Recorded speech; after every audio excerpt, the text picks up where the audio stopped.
So let's see. Have you had any disagreements or conflicts with other players?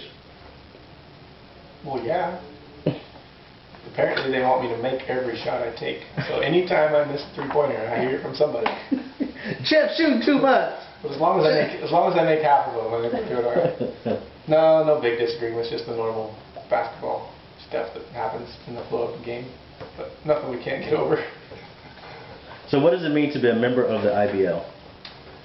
Let's say, and Salem Sabres.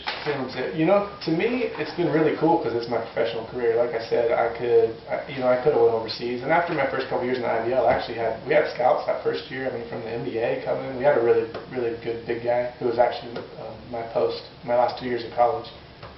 He was the leading scorer in the nation. And I was right behind him. So we were kind of the Kobe and Shaq at Western Baptist. It was kind of cool. The white version? Yeah, the white version. He was a 6'9" redhead, so you can imagine. But he was really good, and so he pulled in some scouts, and we got a lot of people looking at us from overseas, especially, but even in the States here. And so, it was kind of fun to play in that arena a little bit and talk to some guys. But I never entertained any offers because I knew I wasn't going to go anywhere with my job and wife being here and everything. And both of our families are from Dallas. We both were born in Dallas. So we've just been around our whole lives, so I've never really had the desire to leave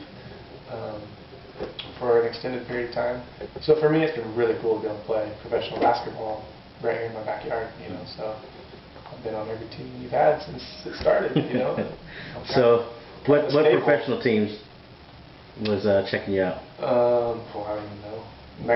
As far as overseas, I mean, Germany, Mexico is probably one that talked to me more. And these were scouts for these teams. It wasn't like head coaches contacting me, but there was a dude from Australia at one of the games. We had, I don't know if it was from the Seattle Supersonics the first year. There were some scouts from the Magic, I know, the Blazers worked with us a little bit.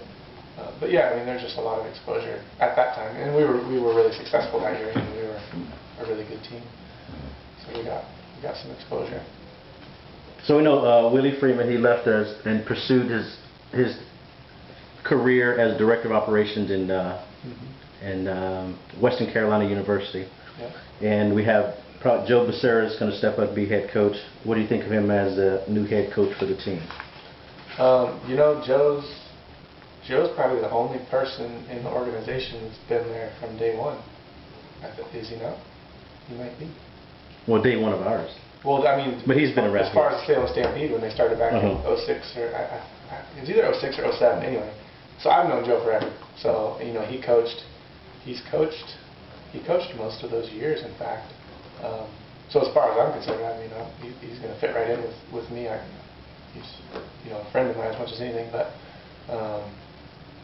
he's grown and developed a lot, as a coach, because he hadn't coached a ton. Up until taking the IBL role, as far as the head coaching role, I don't think.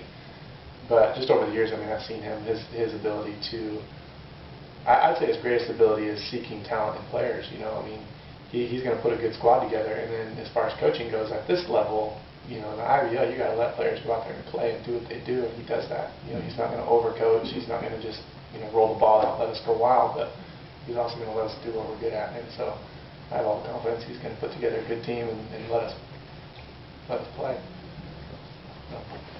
So what do you think about the Sabres doing a reality show? The Sabres.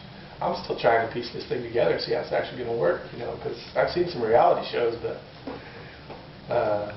I'm excited. And to be honest with you, my wife, I think she's a little bit excited. But this is one way that she might get a little bit more on board with this basketball thing. She gets a little airtime out of this.